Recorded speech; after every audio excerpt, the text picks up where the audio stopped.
Hey, what's up, everybody? I'm Scott. I'm Shatay, and we're the Hazes. Welcome to the Love Haze podcast, where we process those unspoken hard parts of life. Yeah, we process out loud what most folks experience in silence. So listen, y'all. Life has been lifing. Child. In these moments, I don't know if I want to play Kirk Franklin, UGK, Crime Mob. Crime Mob, whatever it is. I'm just confused about it at this point. And in these moments, when we're in seasons like this, it's easy to let our emotions get the best of us. So today, we're talking through the value of being able to hold on to our emotions and experience what we experience when it feels like things are falling through the cracks. Welcome back to our Black Love Journey. Let's get into it. Mrs. Hayes, set us up. Listen, y'all, we're just here today.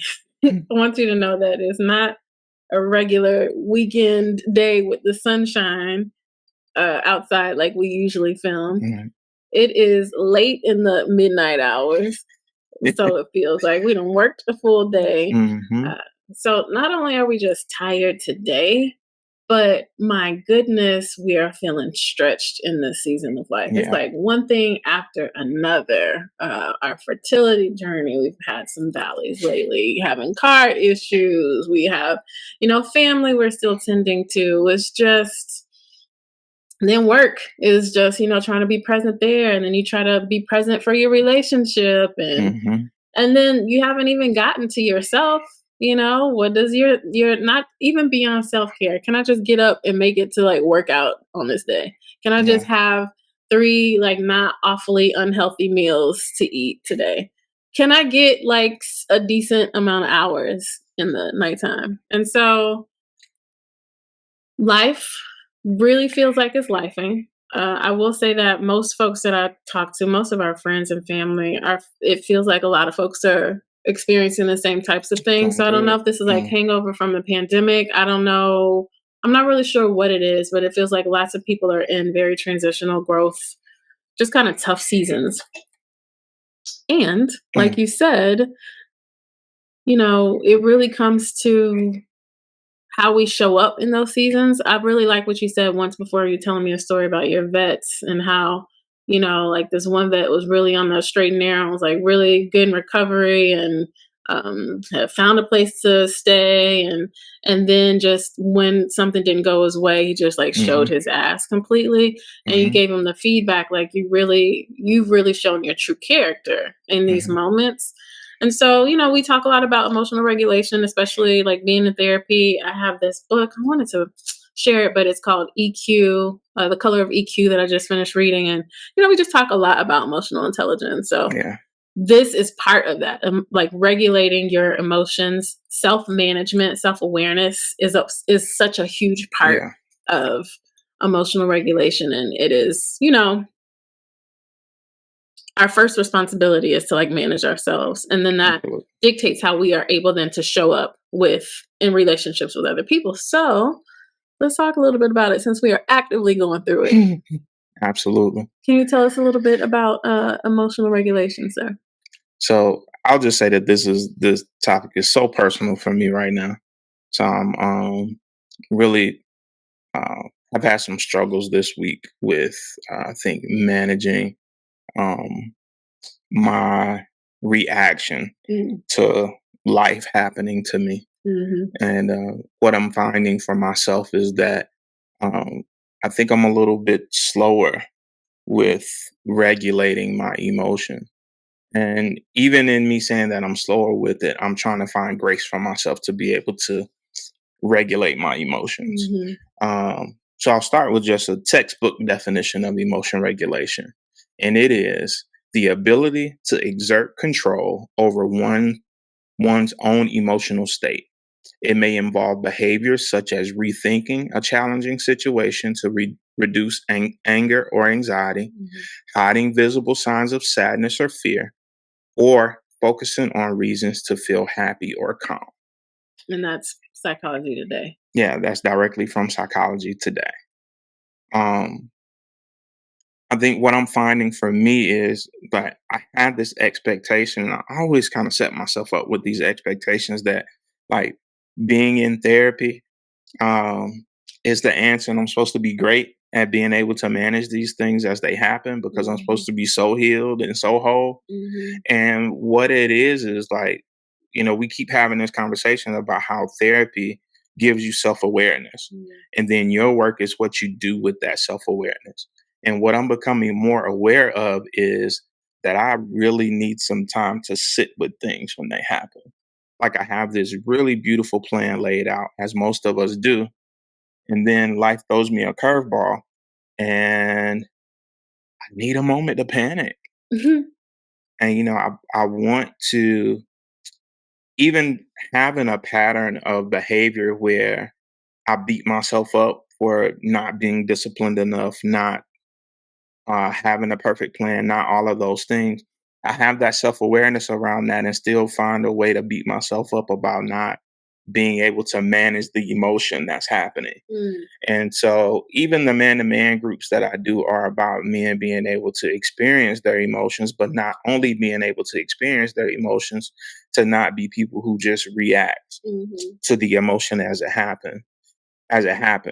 And I've been able to give myself credit for not reacting in a negative way, but I'm just now, I think, learning to get to the point where what I'm actively having to work through in this moment is being able to have the emotion and regulate it, and not beat myself up for feeling what it is that I feel, for having to use my words and say, hey, I think I need a moment because everything was going great.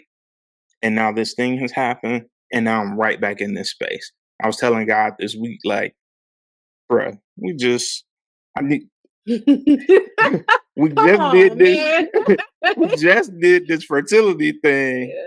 What do you mean I need a transmission in my car? It's been some days. Like I thought we had an understanding betwixt me and him. And You just had he the go battery like, thing a couple weeks ago. right. And so I don't know. I want to be appropriate here, but I'm really looking at God like, nigga, what, what, what is happening? Yeah. What are you doing? And I'm just being challenged in this area to having to grow through some things, being able to find a closer relationship in the midst of like disappointment, in the midst of sometimes feeling like, have the worst luck in the world, in the midst of having to understand that I still need to give myself grace, even in my healing, and being able to give myself credit for not responding to the emotion in the way that I used to, Yeah. by wanting to be coddled or to find a way to pacify and having this immediate need to feel better. And just being able to sit with the thing that I feel at the moment, call it a thing, and not let it rule my next decision. I really appreciate you saying, and I applaud you for saying what you just said a moment ago about you just need a moment to panic. I really deeply appreciate you saying that because you present so well as like not being affected by things. Like you will, not that you aren't impacted, but you like are very cool, calm and collected, like under pressure. So the fact that you actually need a moment and are acknowledging that you have panic moments is I think amazing, and it like humanizes you Hmm. in such a real way. Not that I didn't know that that is the thing, but I think it's helpful for Yeah. people to hear that. And I'm happy that you're even just can acknowledge it, honestly. So I love that. And yes, to, to everything that you just said. In the book that I was mentioning, The Color of EQ by Farrah Harris, I believe is her name. And I think she might be some form of mental health practitioner in your world too. I don't know if Hmm. she's an LCSW, but I need to look it up and we'll make sure that we link her book and then the information in the show notes of this episode. But she talks about, not just EQ, and she really takes it from a perspective of like DEI, which I really appreciate, and not just Hmm. like race in DEI, but like neurodivergence and ableism and all the things. And so, Hmm. it was the first time that I had even really, it dawned on me like, oh, how does someone with neurodivergence approach EQ? Like, how does that show up for them? Like, so Mhm. those types of things, which I really appreciated.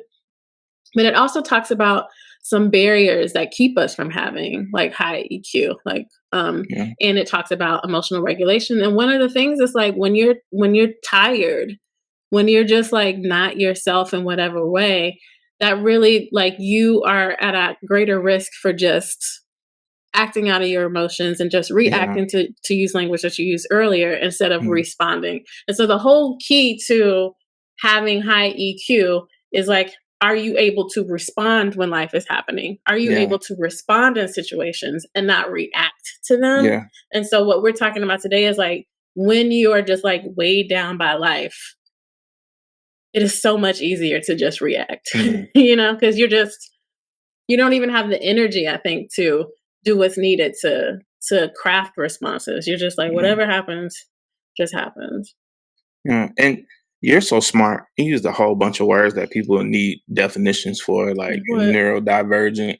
People Oh, don't know what DEI is, and okay. you just I got you vocab words now. you got vocab Wow, words. you I was usually over have here me. like, who's supposed to know what she talking about? So DEI, you know what that is, I though. do, but you need to Diversity, explain to our people. diversity, equity, inclusion. I mean, post George Floyd, everybody knows that because everybody's been Hmm. hired. Well, now since probably couldn't budget for it, to be honest, for DEI initiatives. But most people think about that in the lens of, again, just like race and culture, when really there's so many other ways that we really need to be trying to be inclusive and Yeah. equitable in our practices and in our dealings. And so one of those ways, so ableism is when people are differently abled, Hmm. right? So might have different needs. I like the way our friend said that. Not special needs, might have different needs. Right. And then neurodivergence are those things like those abilities or those differences that we can't see. So is Hmm. someone on the spectrum? Do they have ADHD? Is there Hmm. some way that causes them to think and process the world differently Hmm. than what might be, what's the word people, I was going to try to find another big word, but heteronormative or normative, whatever it is. You know, I better bring up the SARS to this podcast that's how episode. people be talking about in the corporate space. That's how people talk in the corporate space now. Mm. So, yeah, any of those things. Like, have you ever thought about how someone who might be on the spectrum, like, how is that even possible Mhm. for them to regulate their emotions? Or is it Yeah. even possible? Or someone who has ADHD and, like, it requires extra effort.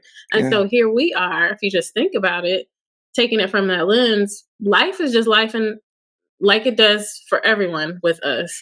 But we Mhm. don't even have any of those other special circumstances or different circumstances. And so just imagine trying to show up in the world and thrive with added layers of challenge. Yeah. I think my challenge for that is in the way that I normalize even mental health in my practice is that I think that we all have some level of different Yeah, needs. that's true. And probably, well, not probably, for me, I believe that people who have mental health diagnoses just have a chance to be in therapy and really focus on what some of the deficits they may have that they need to get them up to par to be able to operate in settings where it's socially acceptable and so that they can earn a living, whereas most of us have some deficits that we hide. Mm, And I was telling you when you were gone the last couple of days, like I've really been like digging deep into this emotion regulation thing mhm, for me. And it's mostly because like I don't have all those big words that you have. I'm very concrete. Um, and I need to know, like, for me, mhm. what does it mean if I'm not able to regulate my emotion? Yeah. And having to unpack that through the layers of like my own having to heal from not enoughness.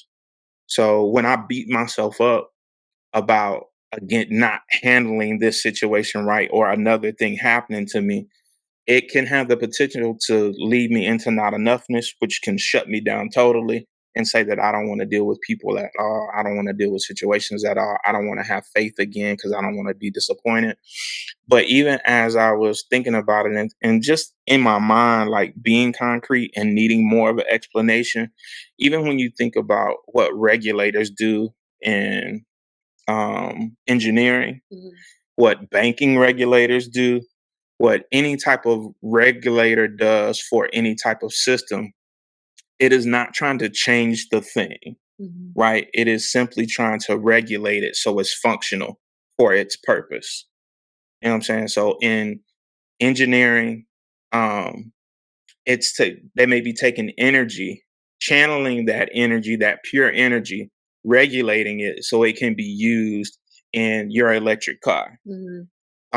Banking regulators may be taking whatever people are doing over here and giving it rules and giving it parameters so that it can be used so everything is equal across the board, right? So there's nothing wrong with the energy itself, right? It's that it has to have some parameters to be useful.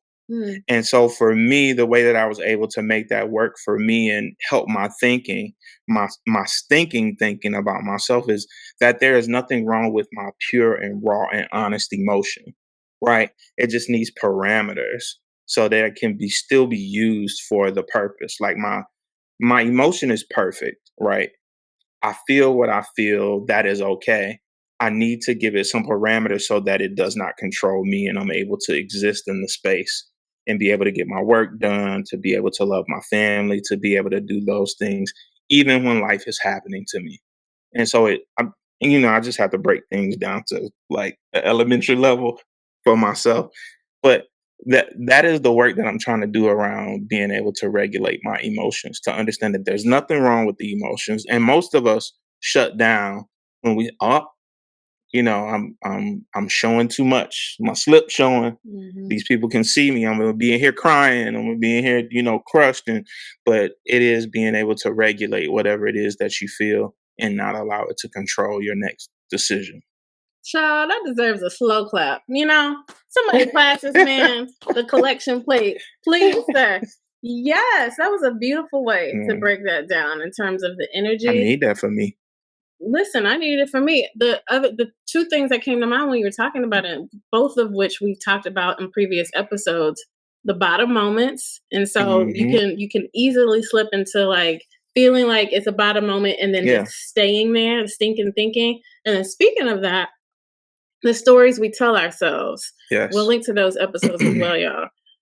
You could get so caught up in like, well, dang, this thing happened, this thing happened, this thing happened. I must like Hmm. not have any luck or insert whatever other thing. I'm cursed. I'm whatever Yeah. it is. When really it's just, life happens to all of us. And so I really want to zero in on what you said in terms of like controlling your emotions so they don't control you. Like Hmm. have your emotions so they don't have you is super Yeah. important. And I think there's a great time to jump into the haze. Like, Yeah. what is the haze of regulating your emotions? Let me just start by saying when you're tired, baby, when you're hangry, when you're All those insert any things. other like physical, when your body is just Hmm. like does not have what it needs, then you're quite literally like almost in survival mode.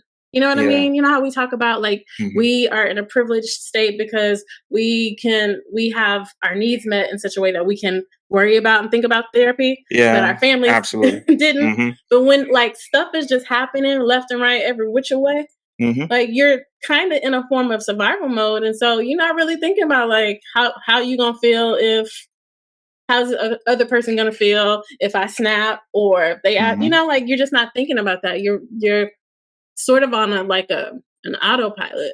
Yeah. Um, it brings to mind for me, I think, speaking of the haze, we were talking about like it seems like life has been lifing for so many of our people, right?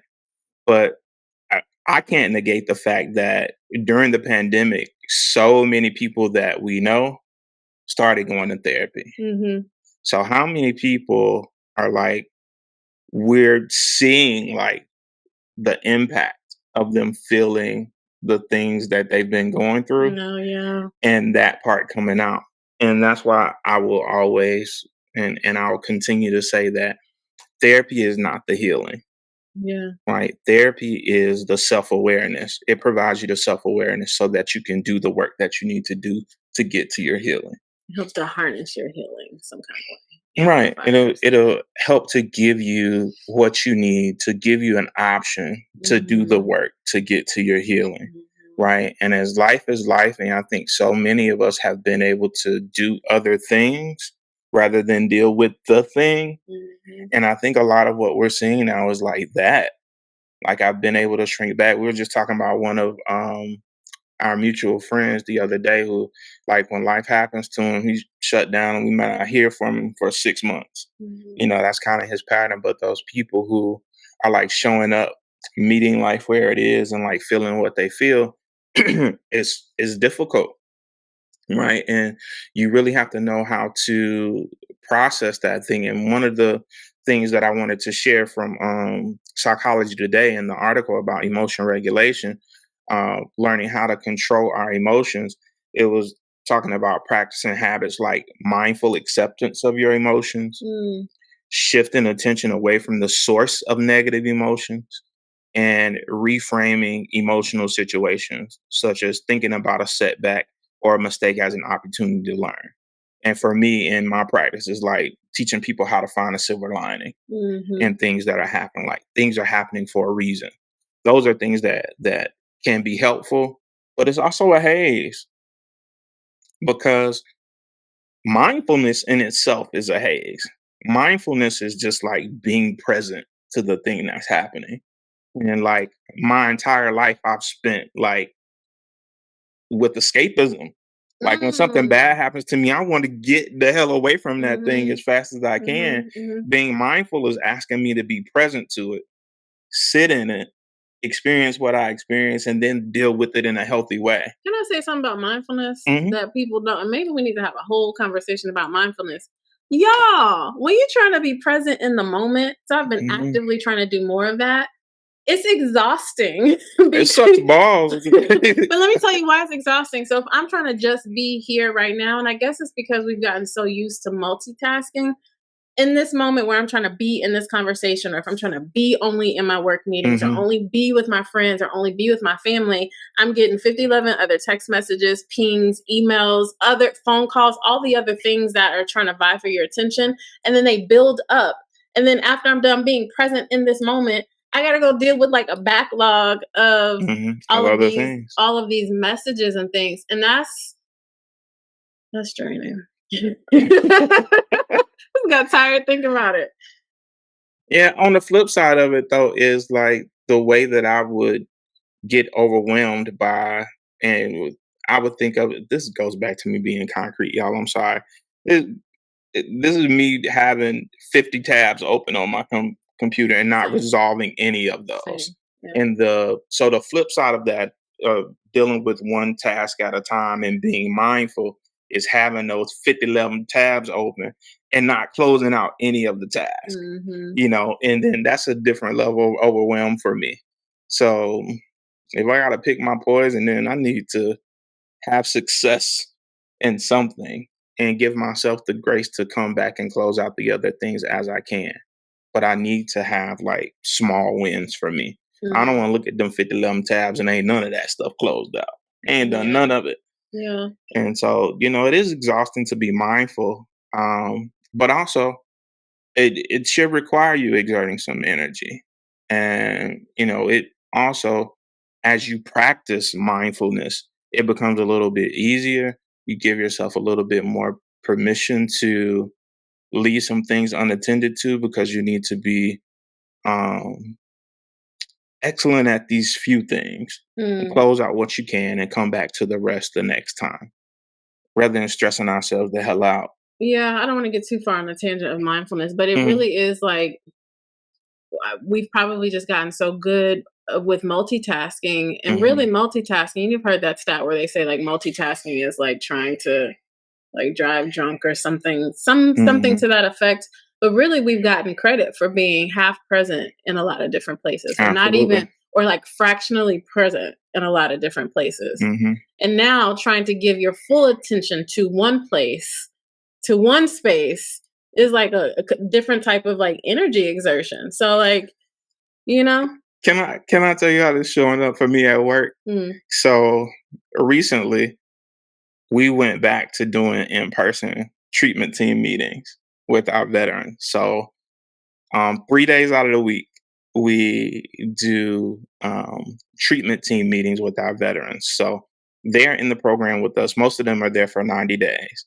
So every 30 days, we have a meeting with them to get updates on, what they've been doing. So for the past 2.5 years, we've been doing those meetings online via Teams. Mm-hmm. And when we're online via Teams, like you're on camera, but I'm over here signing notes. Mm-hmm. I'm doing my group notes. Mm-hmm. I got my multi screens going. So I got the camera that the veteran sees me in focused here.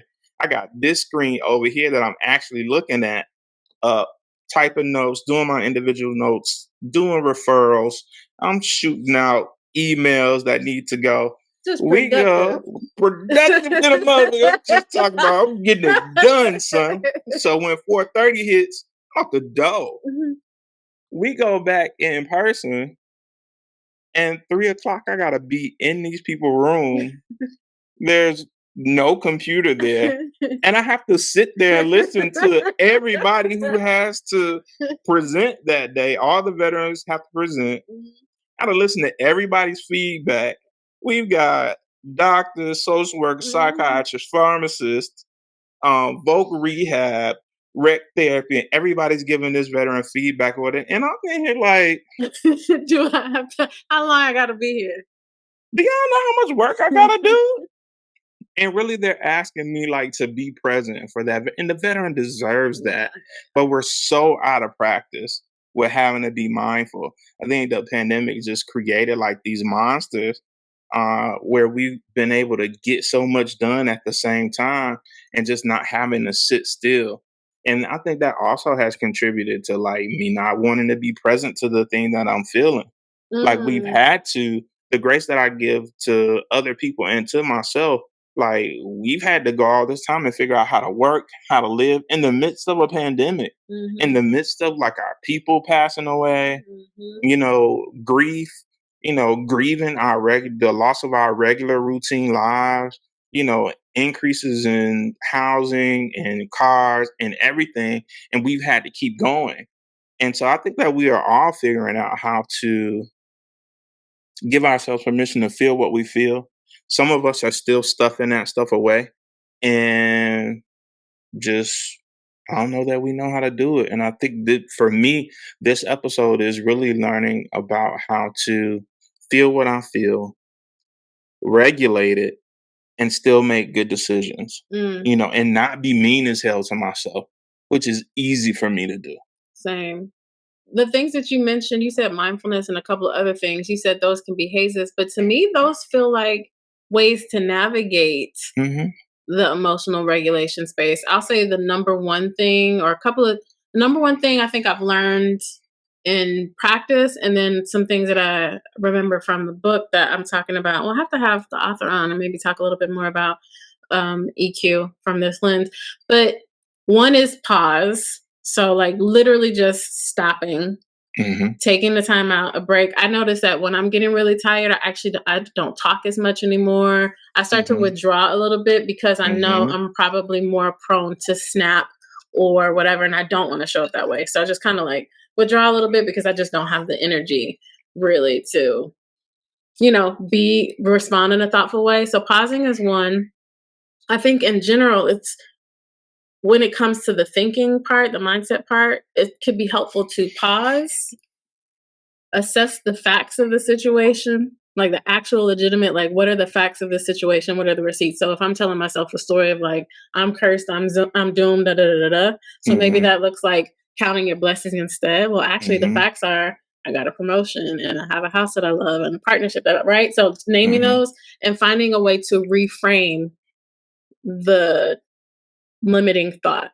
So that's like one train of thought to go down.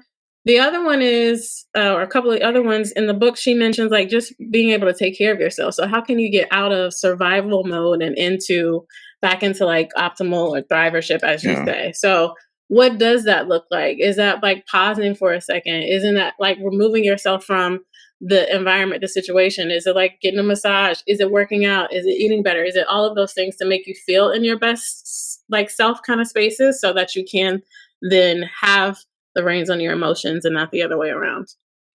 Have the space to have your emotions. Are you actively asking me that question? No, I'm just saying. Because I don't think that there's one particular answer, right? And I think that in particular for this episode, um, I think the haze and navigating can almost be one and the same for me. Because navigating Mm, is a hell of a haze for okay. me. If you're asking me to pause when I don't feel like I've done enough, when that is my pattern, Mm, asking me to like take an active role in being able to stop myself, think through what it is that I'm feeling. When I don't want to do that, when it's easier to stuff it and get the task completed or to see something through, um, it's something that's difficult for me to navigate. And then also, I just believe that we all got to find our own way. And what I am doing for myself is learning to actively say to myself that feelings aren't facts. yes. And so I have to withdraw from always wanting to feel better, Mm, because that is behavior that has drawn me in the past to seeking something to immediately gratify myself. yeah. And I'm not a baby, right? So I don't need a pacifier Mm, every time something happens. mhm. And behaviors that I participated in the past have been like this desire for a pacifier when I really need to know how to use my words, how to navigate what it is that I'm feeling, how to understand what that emotion is, and to find a healthy way to deal with it. That can be a haze, but it also is a requirement for me if I'm going to be a healthy and productive member of society. And I give myself permission to uh, do the work that I need to do in order to handle that. But a part of that has to be not being as tied to, not being married to a feeling, understanding that I am human. I will feel not my best on certain days. I will feel the range of emotions. I will feel sadness. I will feel joy. I will feel pain. I will feel all of those things. But I can't allow any of those things to guide my next decision. And I have to understand that every single one of those things are temporary. Yeah. This also brings to mind like just the inner child thing. So when you Hmm. mention like you don't it's a haze to do those things and like having your feelings kind of sort of run the show is a very childlike thing to happen. So it made me think Hmm. like, oh, for so many of us, that's true. It really is our inner child that's calling the shots, you know? Hmm. And so whenever we don't address some Hmm. childhood wound of some sort, then that thing just continues to show up. So that I think is just another Hmm. like variation of that. And that's it's not just you. I think it's all Yeah. people, right? Just Yeah. And I spent a very long time too focusing on like honoring and being there for my inner child and like giving him what he needed yeah. back then.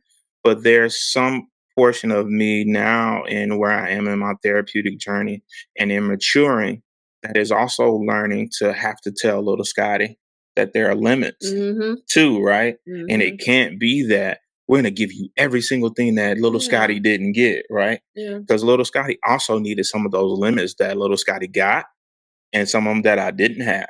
So my healing and therapeutic journey can't be about just going back and giving myself everything that I wanted. Yeah. Some of it has to be about going back and being able to do some healthy policing and help set some healthy boundaries for little Scott as well. Because little Scott that um, felt like he had to do things to people please and all that, he grew up with poor boundaries Yeah. and he let his own boundaries go in order to have friendship and relationship and all. So all of that work has to be on both sides. It can't just be about giving our younger selves what we want. And it has to be also about giving our younger selves some boundaries and some limits and going back and doing some of that repair work as well. Yeah, I think that's why it's called reparenting your inner child, because it's not Absolutely. about, again, to your point, appeasing. It's about Hmm. setting the discipline and the the space, the whatever it is, the right word is for that version of you to thrive and to feel Hmm. like they have what they need finally. Yeah. Yeah. So, but child, for a while, I was just like, get little Scotty whatever you want. Here you This get is it. our permission. Here you Run it up. go. So, what's the biggest lesson that you feel like you've learned about emotional regulation? mm, I think it's probably the thing that I mentioned, and that's just to pause, to take a step back. Like, emotional regulation really is about responding versus reacting. Reacting is like, however I feel in the moment, that's how I'm going to show up, that's what's going to come out.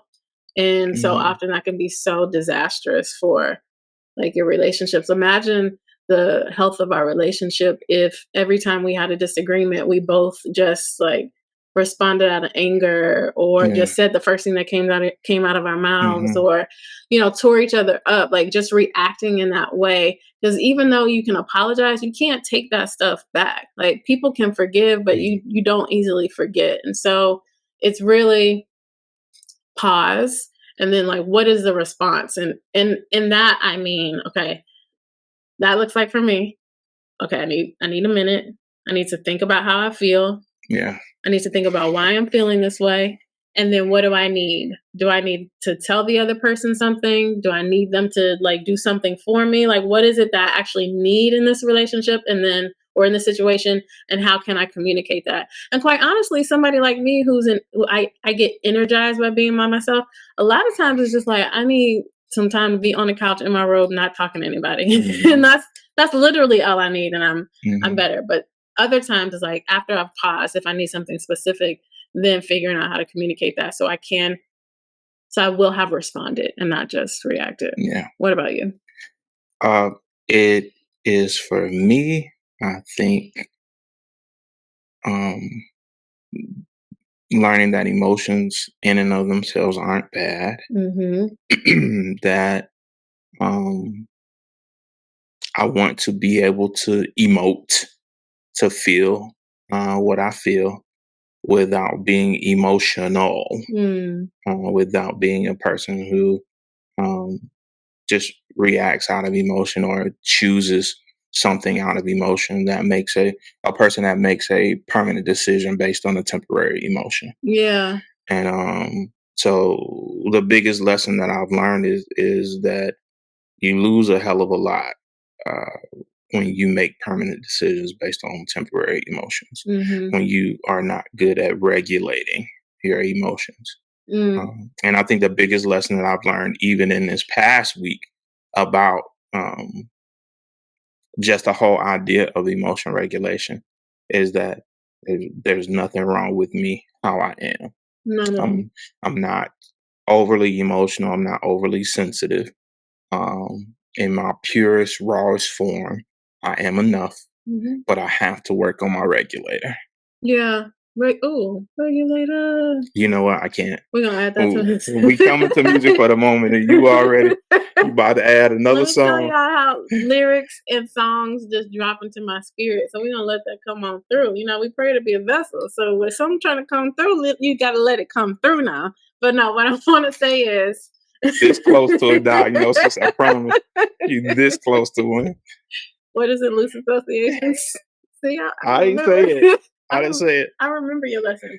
No, you were just saying you are enough. And I think is really powerful, and probably something we should normalize as a society, in terms of like calling or deeming people too emotional or Yeah. emotional, and seeing emotional as a Hmm. negative connotation, when really we are Yeah. all human. And so much of our upbringing, we're taught to suppress those feelings, right? Hmm. Shake it off, dust it off, figure it out, just pick yourself Yeah. up and keep going, when really we should be allowing ourselves more time to feel how we feel. Hmm. Because quite honestly, if you think about it, so many things, whatever's on the inside of us is going to come out. Right. We've said that a lot of times on this podcast. And so if we are suppressing something that is not healthy, can you imagine how it's going to come out? It's going to come out not healthy. And that could be your vices. It could be health challenges. It could be like any type of unproductive reaction to whatever the situation is. And really it is, you just need to let yourself feel how you feel, like get it out. And the other thing I thought of, I should have said before when I tell my response, the whole pausing and responding. You know how at work when somebody sends you a message and it just makes you hot for whatever reason, like an email, a Slack message. And it's just like, I get those sometimes and I see red and I want to become the Kermit meme. Yeah, you do. Per my last email, emotional regulation is not sending that thing and just saying, you know what, I'm going to just take a beat. When I'm calmed down, then I will respond to this message and not come for you. I maintain my stance on the matter, you know? Emotional regulation for me is typing that whole shit out, the whole response, but in Word. So that I don't have to send it. But I have to say it. It has to happen. That's where I am in my healing journey. And if y'all don't get it, go to hell. And I'm going to type it. I'm going to say the thing. I will put it in Word because God's still working on me. And therapy's still working on me. But you getting these words, I just might have to erase them. Yes, it does. In a single word that I learned in Atlanta culture. And it all runs together. And fuck you mean? Like the one single thought. Love it. Okay, so since regulated and came on through, I have to add it. Jesus, even though it has the song, actually lyrics have nothing to do with this topic, but regulators, we should all be trying to be regulators. I don't know. Okay. And then what else we got? I think my other one was quite clearly, chickadee, check yourself before you wreck yourself. Ice Cube. Come on, Q. What you got? And of course, I'm saved. So my song is "Beautiful Day" by Trinix. How'd it go? Lord, I thank you for sunshine. I thank you for rain. Thank you for joy. Thank you for pain. It's a beautiful day. Not West Coast to the day she died over here. No kind of gangsta I'm married. But Lord, thank you for sunshine. Thank you for rain. Thank you for all of it. Yeah. So, even when you're going through it. Yeah. Even when you're going through it. If y'all want to help your boy with the transmission, just hit my cash app. But baby. Y'all just pray for us.